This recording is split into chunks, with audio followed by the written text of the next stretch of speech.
امام علی مقام میدان کربلا میں ہے۔ آپ جب وہاں پہنچے 7 محرم کی صبح سے امام اور ان کے رفقا پر پانی بھی بند کر دیا گیا۔ نہر فرات جو ٹھاٹھے مارتے ہوئی بہہ رہی تھی، اس کا پانی کافروں کو پینے کی اجازت تھی، جانوروں کو پینے کی اجازت تھی، مگر آل رسول کو پینے سے روک دیا گیا۔ ان کو سمجھایا کہ ہم تو بہت کم تعداد میں ہیں، پانی پی کر بھی تمہارا مقابلہ نہیں کر سکیں گے۔ انہوں نے کہا بس 2 ہی باتیں ہیں، یا یزید کی بیعت کریں یا پھر آپ لڑنے کے لیے تیار ہو جائیں۔ امام نے ان کے سامنے 3 تجاویز بھی رکھی، جن کو آپ شرطیں کہہ لیجئے، تاکہ یہ لوگ میرے قتل کا وبال اپنے اوپر نہ لیں۔ فرمایا مجھے مکہ واپس چلے جانے دو، وہاں لڑنا منع ہے، میں وہاں رہ لوں گا۔ اگر تم سمجھتے ہو کہ میرا سلطنت اسلامی میں رہنا تمہارے لیے خطرہ ہے تو مجھے اپنی سلطنت کی حدود سے باہر چلے جانے دو، میں کسی غیر علاقے میں چلا جاؤں گا، وہاں دین کی تبلیغ کر لوں گا، اور نہیں تو مجھے یزید کے پاس لے چلو، پھر میرے اور اس کے درمیان جو طے پائے گا۔ بہت مناسب شرطیں تھیں، مگر وہ ان میں سے بھی کسی کو ماننے پہ راضی نہ ہوئے۔ اس کو اتمام حجت کہتے ہیں۔ امام نے ان کے لیے تمام باتیں رکھ دی کہ یہ کسی طرح قتل و غارت پر نہ آئیں، مگر وہ تو سوچ کے یہی آئے تھے، ان کو تو حکم ہی یہی تھا یزید پلید کی طرف سے کہ امام بیعت کریں، ورنہ ان کے لیے کوئی بھی راستہ نہ چھوڑو۔ اب امام کے رفقا ہیں، کتنے ہیں میں بتا چکا، یہ ٹوٹل 72 افراد، 72 بہتر افراد کا قافلہ ہے۔ امام علی مقام 9 محرم جمعرات 61 ہجری یزیدی لشکر میں نقارے بجتے ہیں۔ یہ اعلان جنگ آپ نے اپنے ساتھیوں کو بھیجا کہ ان سے کہو اگر تم نے فیصلہ کر ہی لیا ہے تو ہمیں 1 رات کی مہلت دے دو، کل تم سے جو ہو وہ تم کر لینا۔ انہوں نے اس بات کو مان لیا۔ امام پاک رات کے وقت اپنے ساتھیوں کو جمع کرتے ہیں، فرماتے ہیں یہ لوگ میرے خون کے پیاسے ہیں، انہیں مجھ سے جو کچھ ہے، جو بھی ان مخالفت تم سے نہیں ہے، تم لوگ سب اپنی جانیں بچاؤ، میرے گھر والوں کو بھی ساتھ لے جاؤ، خیریت سے واپس چلے جاؤ۔ مگر کوئی ایک نہیں تیار ہوتا جانے کے لیے، سب یہی کہتے ہیں ہم وہ نہیں کہ آپ کو تنہا چھوڑ دیں، ہم میں سے جب تک کوئی ایک بھی ہے ہم دشمن کا کوئی تیر آپ تک نہیں آنے دیں گے۔ فرمایا اگر میرے ساتھ رہنے کا عہد کر چکے ہو تو پھر شاید تمہیں کوئی اور رات نہ ملے، کچھ گھڑیاں ہیں، اللہ کو یاد کر لو، کچھ آرام کرنا ہے کر لو۔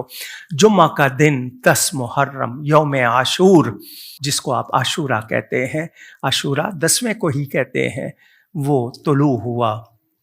حضرت علی اکبر نے اذان کہی، امام پاک نے نماز پڑھائی۔ یہ کربلا والوں کی آخری نماز با جماعت ہو رہی تھی۔ ایک بات عرض کرتا چلوں، وہ جو یزیدی لشکر تھا وہ بھی اپنے آپ کو مسلمان کہتے تھے، کلمہ پڑھتے تھے، ان کے ہاں بھی اذان ہوتی تھی، نماز ہوتی تھی۔ امام کے ہاں الگ اذان اور الگ نماز۔ امام نے الگ اذان کر کے الگ نماز پڑھا کر امت کو بتا دیا جو آل رسول نسبت رسول کا احترام نہیں کرتے، جو غلط ہیں، ظالم فاسق فاجر ہیں، ان کی اذان اذان نہیں، ان کی نماز نماز نہیں۔ دل میں نبی کی آل کے لیے دشمنی ہو تو سجدے کیسے ہو سکتے ہیں؟ یہ کربلا والے جمع ہیں، ان پر تیر برسائے جا رہے ہیں۔ لڑائی یوں ہوتی ہے، ایک گروپ ایک طرف سے، دوسرا گروپ دوسری طرف سے، مگر یہ لڑائی اس طرح نہیں تھی۔ یہ عرب کے اس مقابلے کی طرح کہ ایک طرف سے ایک آتا ہے، دوسری طرف سے دوسرا آتا ہے، اگر ایک بھاری پڑ جائے تو اس کے لیے 2 4، امام کی طرف سے ایک آ رہا ہے، اس کے مقابلے پہ 200 آ رہے ہیں، پھر بھی امام کے رفقا نے عقیدت و محبت کی مثالیں قائم کی، پروانہ وار نواسہ رسول پر اپنی جانیں قربان کی، حق کے لیے، تقوی کے لیے، نیکی کے لیے، اسلام کے لیے، دین کی سربلندی کے لیے، حق کی سربلندی کے لیے۔ 50 رفقا کے بعد اب امام کے صرف اپنے گھر والے، اپنے ساتھی رہ جاتے ہیں۔ آپ کے بھائی آپ کے بھتیجے، آپ کے بھانجے، آپ کے بیٹے، اب یہ افراد ہیں اور کوئی نہیں ہے۔ اندازہ کیجئے امام کتنی بڑی قربانی دے رہے ہیں۔ کیا آپ کے پاس پیش نظر کیا ہے کہ وہ پرچم جو رسول اللہ صلی اللہ علیہ وآلہ وسلم نے بلند کیا ہے وہ نیچے نہ ہونے پائے۔ امام پاک حق کے لیے ڈٹے ہوئے ہیں، ساری مصیبتیں برداشت کر رہے ہیں، 3 دن کی بھوک اور پیاس جمع ہو گئی ہے۔ ذرا سوچئے، مجھے اور آپ کو حقائق کو سامنے رکھتے ہوئے دیکھنا چاہیے۔ آج ہمارے سامنے چھوٹی سی بات ہوتی ہے، ہمارے مفادات ہوتے ہیں، ہم کیا کیا فیصلے کر لیتے ہیں۔ امام قربانی پر قربانی دے رہے ہیں۔ حضرت علی کرم اللہ تعالی وجہ الکریم کے فرزند، مولائے کائنات کے فرزند، کیونکہ حضرت علی نے سیدہ پاک سلام اللہ علیہا کے بعد اور شادیاں کی تھی، ان میں سے 5 بھائی امام کے ساتھ تھے، مائیں ان کی الگ تھی لیکن باپ حضرت علی۔ تو وہ آئے، انہوں نے امام سے اجازت مانگی، امام نے ان کو میدان کی طرف رخصت کیا، انہوں نے مردانہ وار مقابلہ کیا، مگر ایک کے مقابلے میں جب ہزاروں ہوں تو کب تک؟ بالآخر زخموں سے چور چور ہو کر یہ سب جام شہادت نوش کر جاتے ہیں۔ اس کے بعد آپ کے بھائی سیدنا امام حسن مجتبیٰ رضی اللہ تعالی عنہ کے فرزند، ان میں سے ایک وہ ہیں جن کا نام قاسم ہے۔ ان کی نسبت امام کی شہزادی حضرت سکینہ سے ہوئی ہے، یعنی منگنی ہو چکی ہے۔ امام نے فرمایا تم نہ جاؤ، میرے بھائی کی خواہش تھی کہ تمہاری شادی میری بیٹی سے ہو، میرے بعد سکینہ سے نکاح کر لینا۔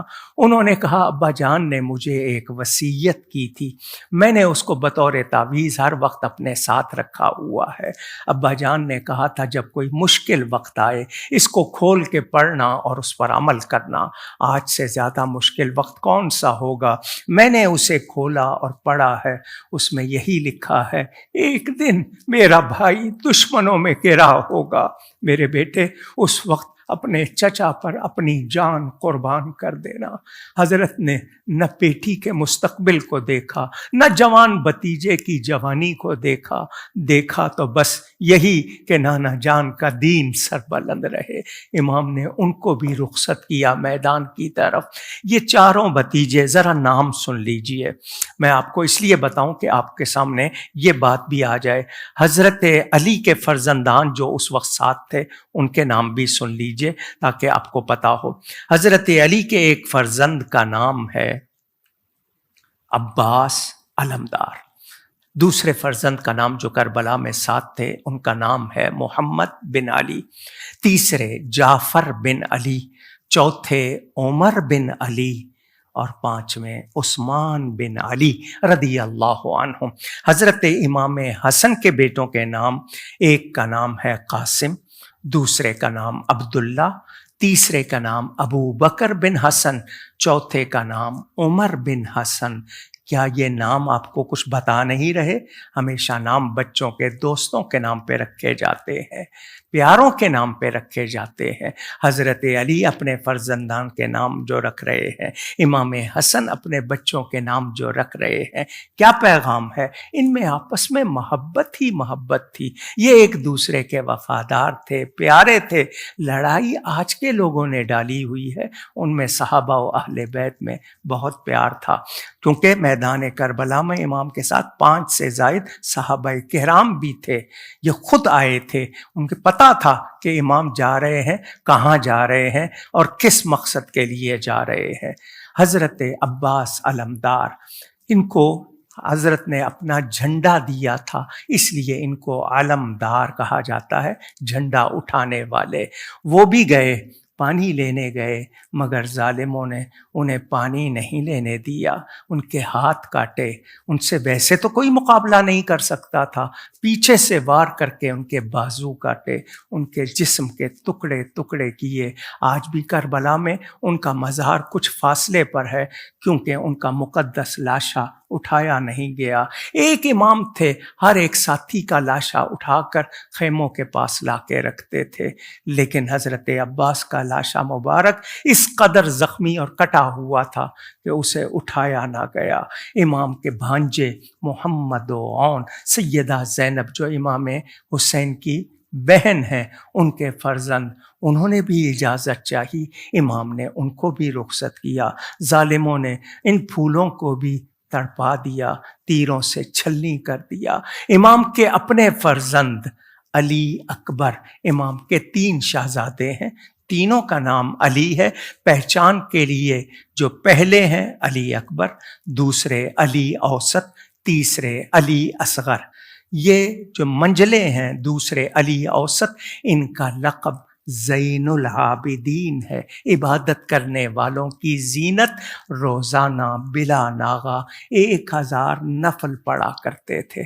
اندازہ کیجئے آج ان کی محبت کا دعویٰ ہو، ہم فرض نماز بھی نہ پڑھیں تو پھر ہماری محبت صرف زبانی کلامی ہوگی۔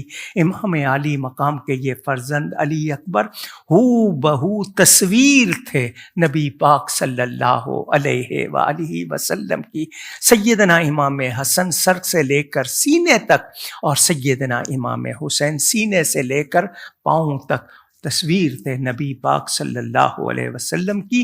لیکن امام کا یہ شہزادہ ہم شکل مصطفیٰ کہا جاتا ہے، شبیہ رسول تھے حضور صلی اللہ علیہ وسلم کی تصویر۔ امام نے ان سے بھی کہا تم سے میرے گھر میں رونق، تو میں دیکھتا ہوں نانا جان کی شبیہ سامنے آ جاتی ہے، میں کن آنکھوں سے شبیہ رسول کو خاک و خون میں تڑپتے دیکھوں گا۔ مگر جوان بیٹے نے کہا میں وہ نہیں کہ آپ کے بعد زندہ رہنا چاہوں، میں آپ سے پہلے چاہوں گا، وہیں جانا چاہوں گا جہاں بھائی قاسم چلے گئے، جہاں چچا عباس چلے گئے۔ امام نے جوان بیٹے کو بھی میدان میں رخصت کیا۔ اقتدار کے لیے ایسا نہیں کیا جاتا، یہ اقتدار کے لیے نہیں تھا، اتنی بڑی قربانی اقتدار کے لیے نہیں دی جاتی۔ حضرت علی اکبر میدان جنگ میں جاتے ہیں اور جا کر کیا کہتے ہیں، دیکھو پہچانو مجھے، پہچانو میں کون ہوں۔ یہ نبی پاک صلی اللہ علیہ وسلم کے نواسے کے فرزند۔ فرمایا کیا میری شکل تمہیں نہیں بتا رہی کہ میں گلشن رسالت کا ایک مہکتا ہوا پھول ہوں؟ آپ نے اس وقت جو کچھ کہا وہ کتابوں میں ہے، انا علی ابن الحسین ابن علی نحن اہل البیت اولا بن نبی، میرا نام علی ہے، میں امام حسین کا فرزند ہوں، ہم ہی نبی پاک کے اہل بیت ہیں اور ان کو سب سے زیادہ پیارے ہیں۔ لیکن ظالموں نے شبیہ رسول کا بھی خیال نہیں کیا، تیروں پہ تیر چلائے، تلواروں سے گھائل کیا، نیزے بھالوں سے اچھالا۔ امام علی اکبر بھی زمین پر آ رہے، ظالموں نے ان کا سر بھی جسم سے جدا کر دیا۔ امام نے کن آنکھوں سے یہ منظر دیکھا ہوگا، اندازہ کیجئے۔ آج ہم لوگ باتیں کرتے ہیں، وہ کتنی بڑی قربانی دے گئے، انہوں نے کتنی بڑی قربانی دی، انہیں سلام کرے، ہم کربلا پر بحث کرنے لگ گئے۔ ان کو سلام پیش کر کے ان کا احسان ماننے کی بجائے بحثیں کرنے لگ گئے۔ کیسے ہیں ہم لوگ؟ ہمیں ان کی محبت ہی پار لگائے گی، ان کی غلامی ہی پار لگائے گی۔ ہم صرف باتیں کرتے ہیں، کردار دیکھیے۔ اگر واقعی ان سے محبت ہے تو تقوی اختیار کیجئے، آپ وہی کیجئے جو شریعت و سنت کا تقاضا ہے۔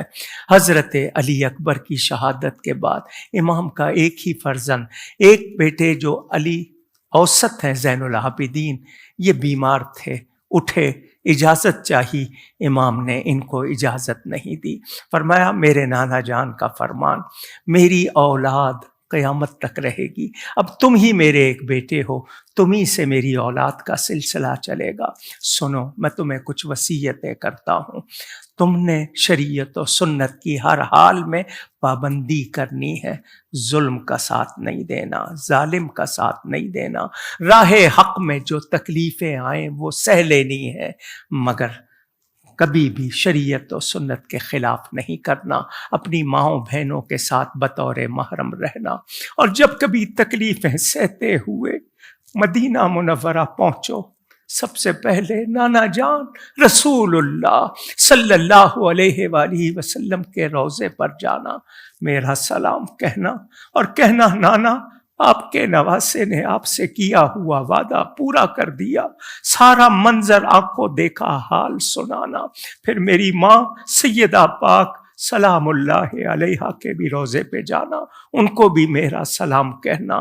آپ نے اپنی دستار اپنے بیٹے کے سر پر رکھ دی، 6 ماہ کے علی اصغر۔ خواتین نے کہا یہ بچہ شدت پیاس سے تڑپتا ہے تو اس کا تڑپنا دیکھا نہیں جاتا۔ امام ان سے گود میں لے کر خواتین کے کہنے پر میدان میں آئے۔ لوگوں نے دیکھا امام کے ہاتھ میں ہتھیار نہیں بلکہ گود میں بچہ ہے۔ فرمایا شاید تم نے مجھ سے کوئی بدلہ لینا ہو، مگر یہ میرا بیٹا ہے 6 ماہ کا۔ اگر تم سمجھتے ہو کہ تم پانی دو گے میں پی لوں گا، میرے ہاتھ میں پانی کا پیالہ نہ دو، اس کے حلق میں پانی کی 2 بوندیں ڈال دو۔ بچوں پر تو کافروں کو بھی ترس آ جاتا ہے، تم تو اپنے آپ کو مسلمان کہتے ہو۔ ایک ظالم نے کمان پر تیر چڑھا کر کھینچا اور اس زور سے چلایا، وہ تیر آ کر حضرت علی اصغر کے حلق میں پیوست ہو گیا۔ بچے نے ایک جھرجھری لی اور اس کی روح پرواز کر گئی۔ امام نے تیر کھینچا، خون ہاتھوں میں تھا، آپ روایت میں ہے کہ آپ نے اپنی داڑھی پہ لگا لیا، آسمان کی طرف منہ کر کے کہا اللہم انی اشہدک علی ہؤلاء القوم، یا اللہ یہ قوم تیرے نبی کی اولاد کے ساتھ جو کچھ کر رہی ہے میں اس پر تجھی کو گواہ بناتا ہوں۔ ادھر بیویاں منتظر تھیں، شاید کسی کو ترس آ گیا ہوگا، کسی نے پانی پلا دیا ہوگا، مگر ان کے کلیجے منہ کو آ گئے جب دیکھا کہ ظالموں نے پیاس تو بجھائی ہے مگر پانی پلا کر نہیں، تیر چلا کر۔ اندازہ کیجئے کیا گزری ہوگی، کیا بیتی ہوگی۔ امام کتنی بڑی قربانی دے رہے ہیں، امام کے پیش نظر کتنا بڑا مقصد ہے۔ آپ اپنے خیمے میں آئے، آپ کے پاس نبی پاک صلی اللہ علیہ وآلہ وسلم کا عمامہ شریف، دستار، پگڑی تھی، اپنے سر پر باندھی۔ اپنے بھائی حضرت امام حسن کا پٹکا بیلٹ اپنی کمر پر باندھا۔ نبی کریم صلی اللہ علیہ وآلہ وسلم کی تلوار ذوالفقار جو حضور نے حضرت علی کو عطا کی تھی، جو میدان بدر میں حضرت علی کے ہاتھ میں تھی، اور غیب سے ندا آتی تھی لا فتح الا علی، لا سیف الا ذوالفقار، علی جیسا جوان کوئی نہیں، ذوالفقار جیسی تلوار کوئی نہیں۔ آج وہی تلوار سیدنا امام حسین کے ہاتھ میں۔ آپ بیبیوں کے خیمے میں آئے، انہوں نے جب امام کو تیار دیکھا، سب کے سب ان کو اپنا آپ سنبھالنا مشکل ہو گیا۔ آپ صبر کی تلقین کر رہے ہیں، دیکھو صبر کرنا، میرے بعد بال نہ بکھیرنا، سینے پہ ہاتھ نہ مارنا، واویلا نہیں کرنا، ہمارا طریقہ صبر ہے۔ حضرت زینب سے فرمایا تم نے اسی ماں کا دودھ پیا ہے جس کا دودھ میں نے پیا ہے، اماں کے طریقے کو اختیار کرنا۔ آپ یہ تلقین فرما رہے تھے۔ آپ کی بڑی پیاری بیٹی، آپ جس سے بہت زیادہ پیار کرتے تھے، حضرت سکینہ آ کے آپ سے لپٹ گئی، بابا میں پانی نہیں مانگوں گی، آپ نہ جاؤ، آپ چلے گئے، میں بابا کہہ کے کس کو پکاروں گی، میرے سر پر شفقت سے ہاتھ کون رکھے گا۔ آپ نے بیٹی کو گود میں اٹھایا، پیار کیا، حضرت زینب کے حوالے کرتے ہوئے کہا اسے میری لاش پر نہ آنے دینا، اسے رونے نہ دینا، اس کو یتیمی کا احساس نہ ہونے دینا۔ سیدہ زینب فرما رہی تھی آج صرف سکینہ ہی نہیں، ہم سب یتیم ہو گئے۔ صبح بھرے ہوئے خیمے تھے، صبر کا کتنا کوئی حد ہوتی ہوگی۔ نانا جان گئے صبر کیا، اماں گئی صبر کیا، بابا علی گئے صبر کیا، بھائی حسن گئے صبر کیا، آج صبح سے بھی صبر ہی کر رہے ہیں۔ آپ نے فرمایا میری بہن کلمہ شکایت زبان پر نہیں لاؤ، ہم اللہ کی رضا پر راضی ہیں، ردینا بقضاء اللہ، ہم اللہ کی رضا قضا پر راضی ہیں۔ آپ میدان میں جاتے ہیں، اپنی شان میں رجز پڑھتے ہیں، یہ وہ کلام ہوتا ہے جو دشمن کے سامنے پڑھا جاتا ہے۔ آپ نے ان کے سامنے وہ کلام پڑھا۔ امام پاک فرما رہے ہیں بودام ابن علی از آل ہاشم باوقار، این قدر کافی است مارا اعتبار و افتخار، جد من باشد رسول اللہ محبوب خدا، برسر فرش زمین ہستم چراغ کردگار، مادرم زہراست بنت مصطفیٰ و عم من جعفر طیار ملک مکرمت را تاجدار، درمیان ما کتاب اللہ نازل بودا است، ذکر حق و وحی و رشد و خیر جملہ یادگار۔ میرا نام حسین ہے، میں مولا کائنات حضرت علی کا بیٹا ہوں، آل ہاشم ہوں۔ اے عرب لوگ، اپنے حسب نسب پر فخر کرنے والوں، میں ہاشمی ہوں، بتا رہا ہوں۔ میرے جاننے کے لیے، تعارف کے لیے اتنی ہی بات کافی ہے، مگر میں تمہیں مزید بتا دوں، میرے ہی نانا رسول اللہ صلی اللہ علیہ وآلہ وسلم ہیں، جو اس زمین پر اللہ تعالیٰ کے آخری نبی ہیں۔ اللہ نے انہیں سارے نبیوں کا سردار بنایا ہے۔ وہ اللہ کے ذاتی نور سے نور بن کر تشریف لائے۔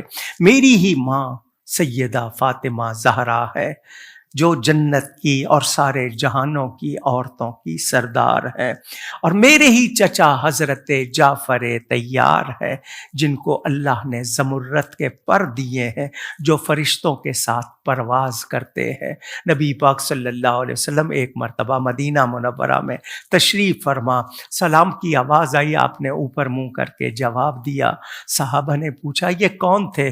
فرمایا کہ میرا بھائی جعفر، ایک جنگ میں ظالموں نے ان کے بازو کاٹ دیے تھے، اللہ نے ان کو زمرد کے پر دیے، وہ فرشتوں کے ساتھ پرواز کرتے ہیں۔ فرمایا تم نے سن لیا، مزید سنو، میرے ہی گھر میں، ہمارے ہی گھر میں کتاب اللہ نازل ہوئی، اللہ کی کتاب، ہمارے ہاں سے ہی لوگوں کو دین ملا۔ آج بھی جب خطیب خطبہ پڑھتا ہے، اللہ تعالیٰ اس کے رسول صلی اللہ علیہ وآلہ وسلم کے بعد ہمارا نام لیتا ہے، ہمیں بھلائی کے ساتھ یاد کرتا ہے۔ تم یہ نہیں کہہ سکتے کہ تمہیں کسی نے بتایا نہیں تھا، سمجھایا نہیں تھا۔ اب میرے بعد کوئی اور تلوار اٹھا کر تم سے مقابلہ کرنے والا نہیں، آؤ اپنی پیاس بجھا لو۔ کسی کی ہمت نہیں پڑتی تھی امام کے سامنے جائے، لیکن عمر بن سعد ہے صحابی کا بیٹا، مگر بیٹا خراب ہو جائے باپ پر الزام نہیں آئے گا۔ حضرت نوح علیہ السلام نبی ہیں، ان کا بیٹا غلط ہو گیا، اس کی وجہ سے نوح علیہ السلام پر کوئی اعتراض نہیں آئے گا۔ اس کے والد بلا شبہ صحابی ہیں، مگر یہ بگڑ گیا، یہ اپنے عملوں کا خود ذمہ دار۔ اس نے تمام ساتھیوں کو ابھارا، وہ کہنے لگے ہم کیسے سامنے جائیں، ہم ہی نے تو خط لکھا تھا، ہم ہی نے تو بلایا تھا، ہم ہی نے تو بیعت کی تھی۔ مگر اس کے ابھارنے اکسانے پر لوگ بڑے کس کے خون کے پیاسے ہو رہے ہیں، یہ کون شہزادہ ہے؟ نبی پاک نماز پڑھا رہے ہوتے ہیں، یہ پشت پر سوار ہو جائے، اللہ کا رسول سجدے کو لمبا کر دیتا ہے، کہیں یہ گرے نہیں، اسے چوٹ نہ لگے۔ آج ظالم اس کو قتل کرنے کے درپے ہیں۔ کون سی گردن جسے نبی پاک صلی اللہ علیہ وسلم چوما کرتے تھے، وہ شہزادہ جسے سونگا کرتے تھے، آج اسی کو زخمی کرنے تلے ہوئے ہیں۔ امام نے اپنی تلوار نکالی، جب ظالموں نے حملہ کیا، امام نے بھی وہ جوہر دکھائے کہ کوئی سامنے ٹک نہیں رہا تھا، مگر وہ ہزاروں تھے۔ تیروں کا می برسایا گیا، تلواروں کے وار کیے گئے، نیزے چلائے گئے، اور آپ کو سواری سے گرایا گیا، مگر سلام اس گرنے والے کو جو خود تو گر گیا مگر گرتی ہوئی امت کو اٹھا گیا۔ امام زمین پر آ رہے 121 تیر آپ کے جسم میں پیوست تھے اس وقت، اس حالت میں بھی شمر لعین کو آپ نے کہا آج جمعہ ہے، میں مسافر ہوں، مجھ پر جمعہ نہیں، مگر میں نے ابھی ظہر پڑھنی ہے۔ اسی حالت میں آپ نے اپنا ماتھا زمین پہ لگا دیا کہ یہ سر اب بھی جھکے تو اللہ ہی کی بارگاہ میں جھکے۔ آپ سجدے میں تھے، ظالموں نے 14 وار کیے آپ کی گردن پر، 14 وار۔ اندازہ کیجئے، بوسہ گاہ مصطفیٰ پر تلوار چلائی گئی، امام کا سر انور جسم سے جدا کر دیا گیا، امام نے قربانی دی، مگر کس کے لیے دی؟ دین کے لیے دی۔ ظالم کے سامنے سر نہیں جھکایا، اللہ ہی کے سامنے جھکایا، آنے والی نسلوں کو جرأت دے گئے۔ حریت کس کو کہتے ہیں؟ آزادی کس کو کہتے ہیں؟ دین کی پابندی کس کو کہتے ہیں؟ شریعت و سنت پر عمل کس کو کہتے ہیں؟ وہ امام کر کے دکھا گئے۔ انہوں نے گلشن اسلام کی اپنے مقدس خون سے آبیاری کی، کسی غلط کا خون نہیں، امام پاک کا خون، آل رسول کا خون، جس نے شجر اسلام کو پھر تازگی عطا کی، بہار عطا کی۔ امام جس انقلاب کی بنیاد رکھ گئے، آج بھی دنیا اس کو یاد کرتی ہے۔ آپ نے حق کے لیے ہر ایک کو جرأت اور حوصلہ دیا۔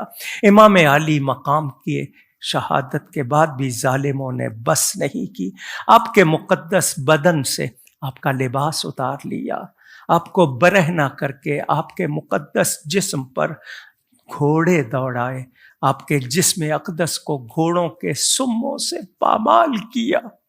میں بیان کر رہا ہوں، آپ سن رہے ہیں، مگر ہم اس قربانی کی عظمت کو نہیں جان سکتے۔